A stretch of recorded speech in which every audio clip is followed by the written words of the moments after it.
Yeah, Okay. it's just All right. We'll get started. Take three. Welcome to the Composite, and I am Deanne thanks for Battle. I having am me. your host, and this is our esteemed guest this evening, Zack Kopp. He is a freelance writer, a cultural historian, and a multi-genre writer. He writes fiction, some poetry, I believe. Sometimes. Yeah, yeah. So we're gonna get into it, folks. It's the big conversation tonight, okay? And so what I'm going to do is just first acknowledge that the composite usually happens on Instagram, but we've gone ahead and we moved to YouTube, and then I was about to say Zoom tube.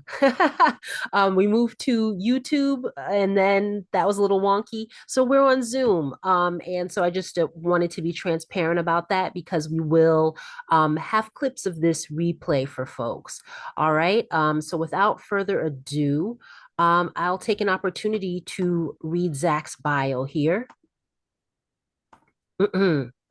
So, Zack Kopp holds an MFA in writing from Vermont College of Fine Arts. He is a freelance writer, editor, photographer, graphic artist, and literary agent currently living in Denver, Colorado. He holds an MFA in writing from Vermont College of Fine Arts and is the author of four novels, a short story collection, a book of poetry, a collection of subconscious fiction, and a collection of articles, essays, interviews, and reviews and commentary.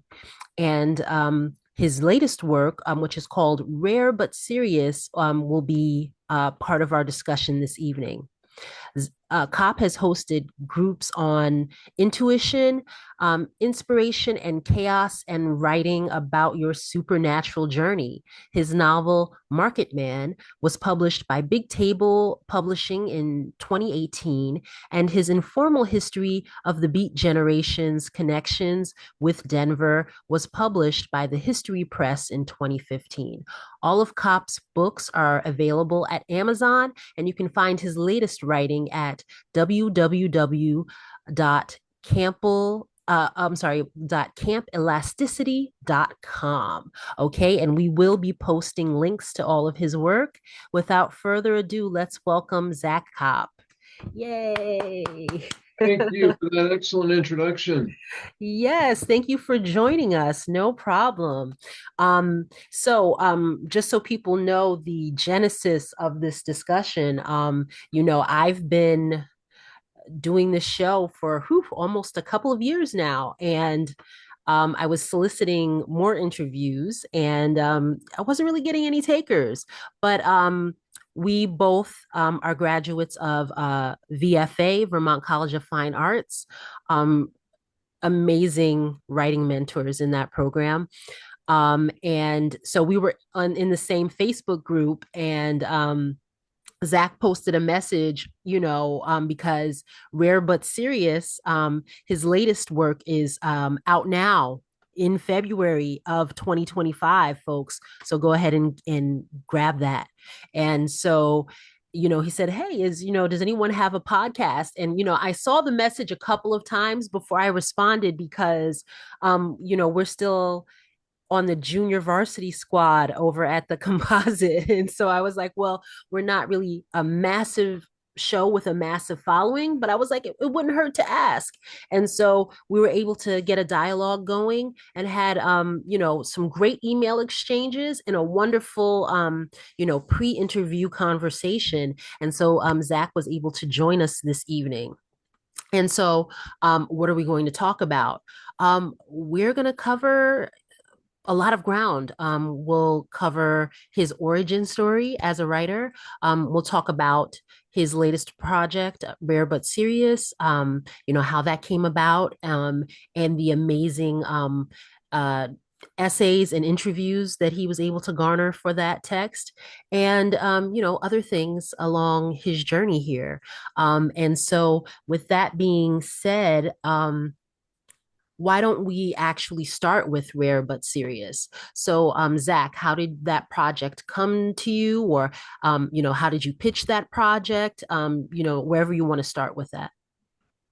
Okay, I thought I was starting with an excerpt. I can do it either way, though. Um, Oh, okay. Um, yeah, so why don't we chat I, about the I, text a yeah, bit? that's better actually. Yeah. I have always wanted to be a writer. I've always wanted to be a creative writer. And as we know, this society doesn't so much reward creativity as it does self-examination. The way to make money as a writer is to write about things the society is already paying attention to. It took me a long time to catch on, but when I got to be about 20 years old, I started to think, well, I can reach all these people with Facebook probably, and the random celebrities, B grade celebrities that aren't, in the top 10 at the moment, but maybe they're very influential, very impactful on yourself, your own creative development, and society's creative development, history, the nuance of history, etc.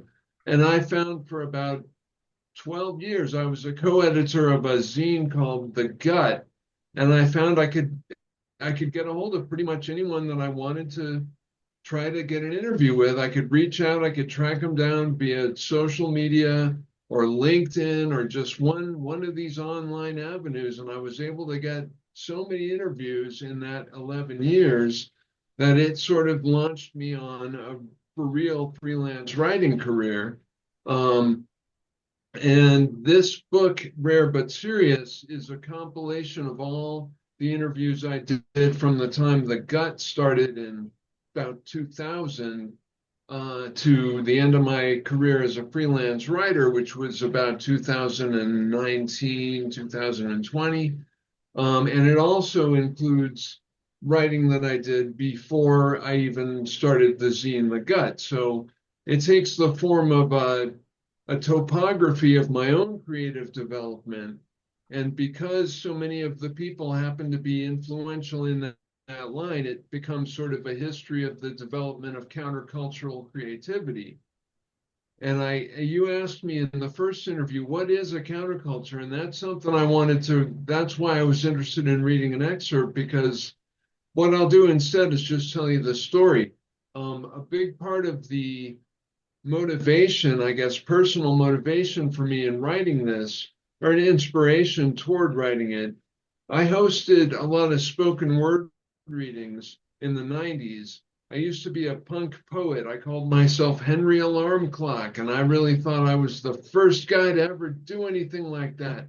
But it wasn't true because I retired from the spoken word scene for a long time, and other people came along with the same idea and the same energy, and they just perpetuated the same situation in their own ways. But at the time, I really felt like, God, this is my destiny. I'm this punk rock poet. And let's see, where am I going with this? Okay, so I put that down for a long time. I hosted readings all through the 90s until just about 2001. And then when it got to be maybe 2012 or so, I started hosting a variety show at a coffee house called Mutiny Information Cafe. It was a variety show, so it could be comedy, music, poetry, any manner of creative expression. There was one kid who would show up, and he showed up every week, and he would play the guitar. He wore a mini skirt, he had antenna, and he wore wings. I think they were like fly wings. I don't think they were butterfly wings, but he was outlandishly dressed. He was, the most counter conventional appearing performer of them all. And I had just written that book about the Beat Generation. I was talking to somebody about the counterculture, and this guy says, how do you form a counterculture? Is that like terrorism? And I thought, wow, the freakiest guy here doesn't even know that word exists. So it's on me now to sort of be the archivist and make a travel log or a history or a museum walk about the counterculture and the meaning of that word. And I did my best to revive it and show how it persists and how it's transforming and changing into a whole different kind of an attitude now over the course of that book, which includes all those interviews and all those essays I wrote about the writers that had the effect on me and what kind of effect it was and the forms it took in my own expression. So I'm very proud of it. It's about a 25-year amount of productivity. So it's really a culmination. It really does make me feel like an archivist of my forebears in that sense. Um, and like I say, I'm about to give you back the mic, but like I say, I'm mostly a creative writer.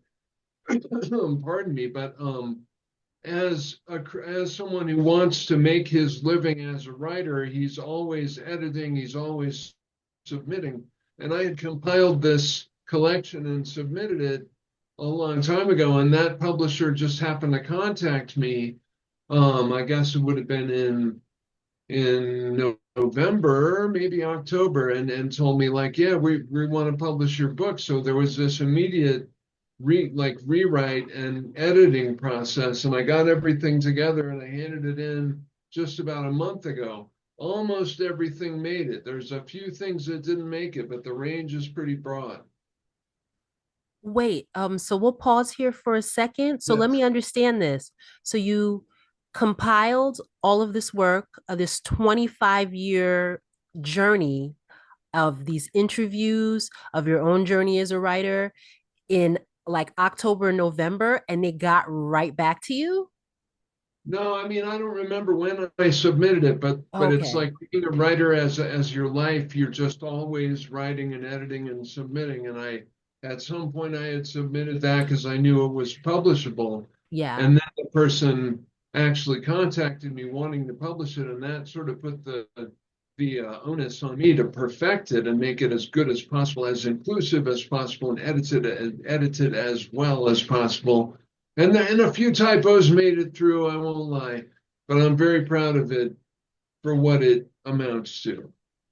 Well, I'm just astonished. Congratulations, because I'm unpublished at the moment, and I actually went to the New York Public Library last Monday, so a week ago, and they had a session, and it was a panel of writers talking about the current landscape of publishing, and they all talked about like, oh, okay, well, once your project or your proposal is accepted, it's such a slog working with an editor and, going back and forth, maintaining your creative vision as, you're trying to get it published. So all of that being said, it sounds like, they felt that the strength of your writing and the strength of your vision, you were pretty much ready to go. So that's amazing. It's a great feeling.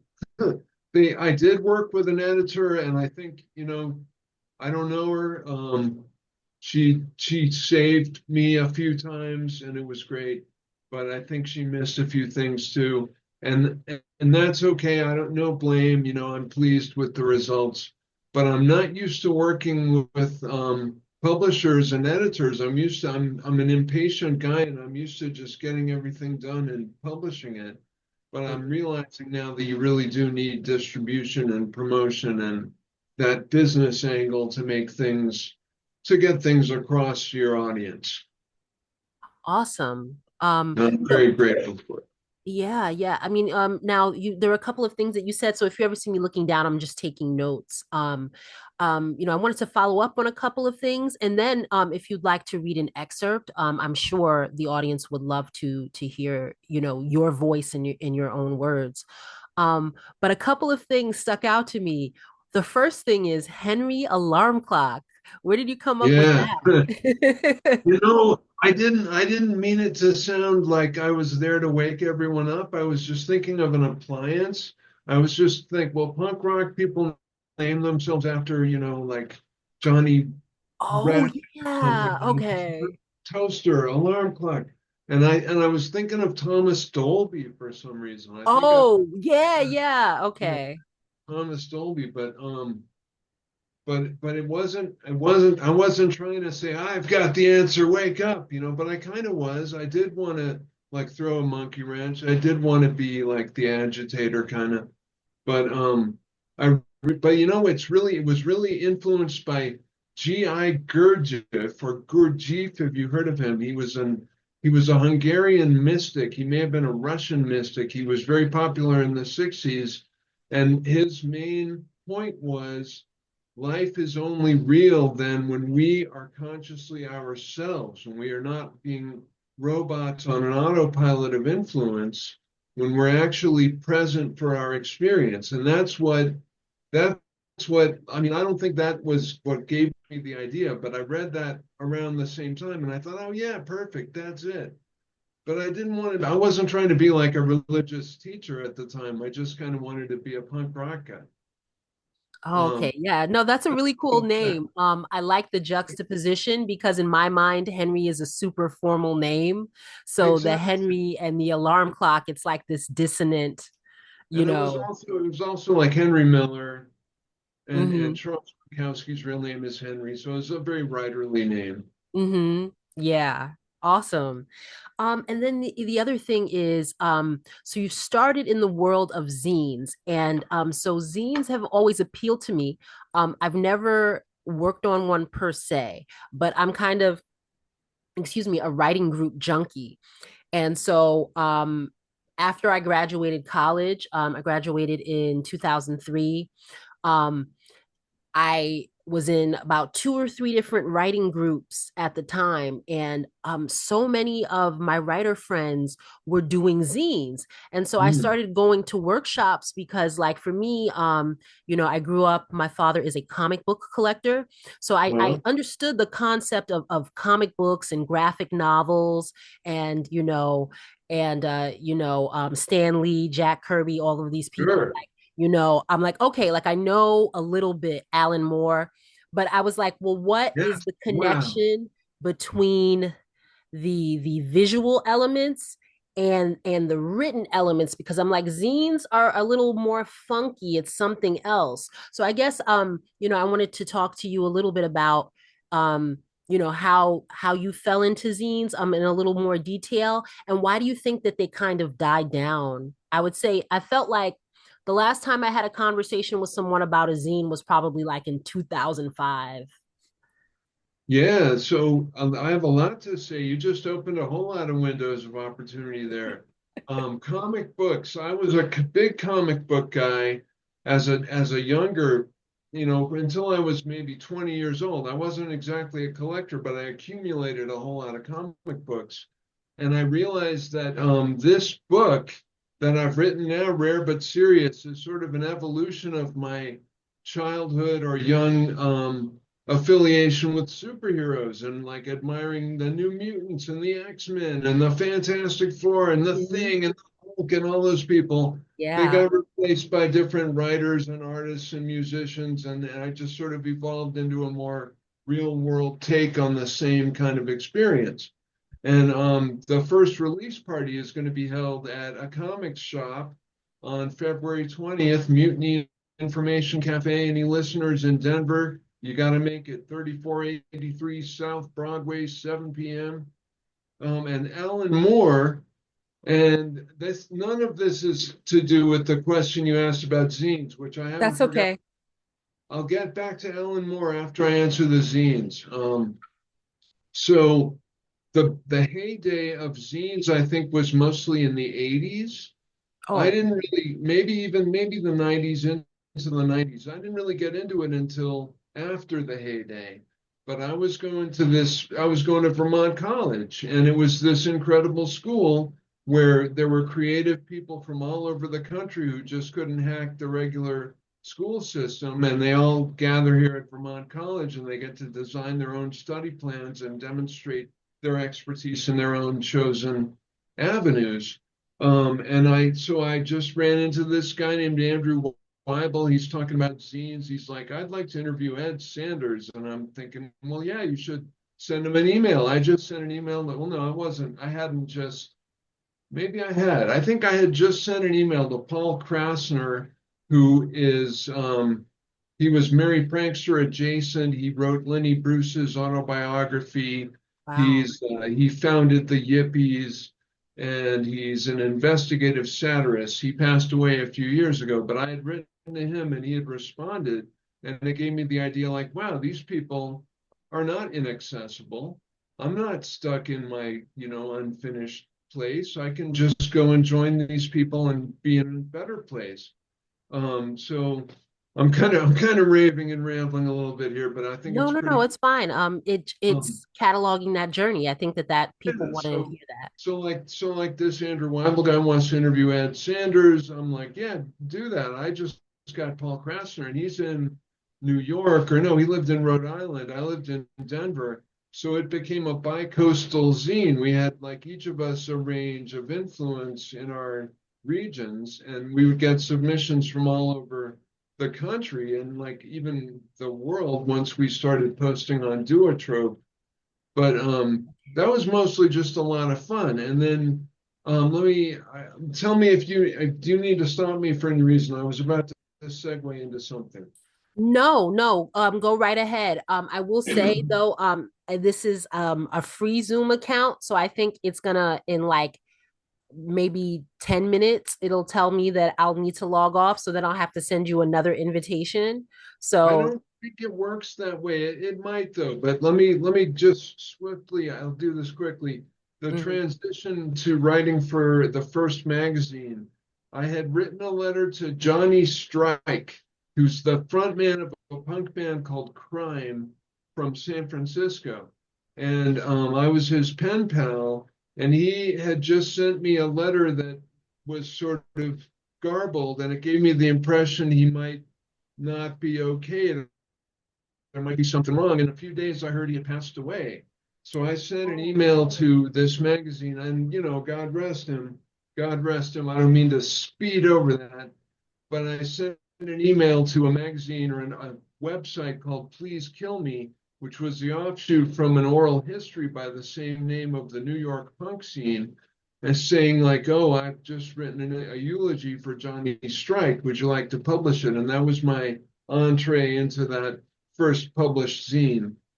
okay. Please Kill Me, which is of great significance to fans of the New York City punk scene. Not especially well known, but it has a lot of credentials, And caliber. is that a particular album title, or is that the name of a band? No, it was a T-shirt. There was a band called the Heartbreakers that had Johnny Thunders and Richard Hell as the frontmen from Television. Who, another band called Television. Richard Hell came from Television, and when Okay. he was in the Heartbreakers, he wore a cut-up white T-shirt with "Please Kill Me" written on it. It was just like Mhm, this ultimate statement of the nadir and disaffection of the New York City punk scene. It was mhm. Johnny Rotten totally got his look from Richard Hell. Most Oh, people think wow. the punk scene started in the UK in 77, actually started with a black band called Death in 1973 in Detroit. Have you heard of them? The name seems slightly familiar, but I was also always told that punk began in the UK. Yeah, So yeah, most people think so interesting. Mhm, because the Sex Pistols made such an impact.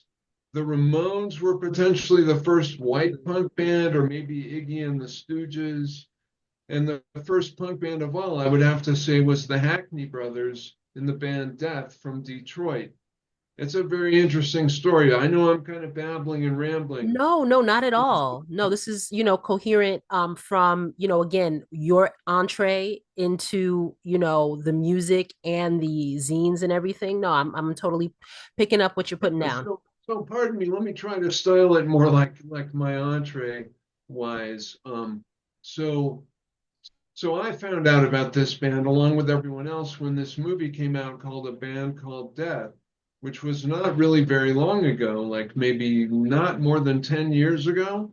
Not sure, but they got together in the late 60s. They were fans of Alice Cooper and The Who, and they were in Detroit, so the Stooges were probably part in their ethos too.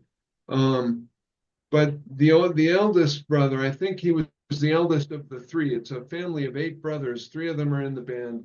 The eldest of the three is named David Hackney. Their father dies. He says, "We need to call our band Death and give it a positive spin." And the other brothers are like, "Well, okay, you're our brother. We look up to you. It's a kind of a weird idea, but we'll do it."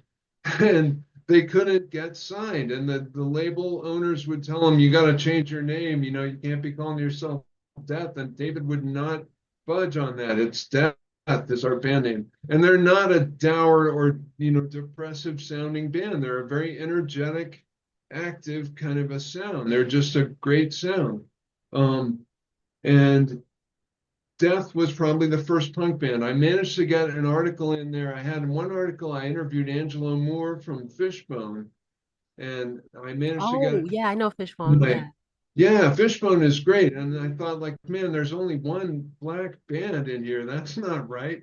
I mean, there's references to the ska scene, there's references to reggae, there's lots of references, but I managed to get an article in about the movie, A Band Called Death, where I told the band's story, and the movie Everyday Sunshine, which is the story of Fishbone and how they formed and how they were influenced and how they came together and how they progressed. So I'm glad I got that Death reference in there because they're a really excellent band. That and the Hackney brothers, the surviving David passed away. Bobby and Dennis formed a reggae band called Lamb's Bread, also very good. Check them out. Hmm. And Bobby Jr. and the other sons of Bobby Hackney formed a band called Black Francis, which is a tribute to Death. And they've probably got some of their own songs too, but I haven't investigated. Wow. Okay. Yeah. Some great Yeah, so it recommendations. feels good to give those plugs. Yeah, thank you. So here's the thing. Okay, so Zoom unfortunately is telling me that this Oh, meeting okay. is going to end in 4 minutes and like 15 seconds. All So right.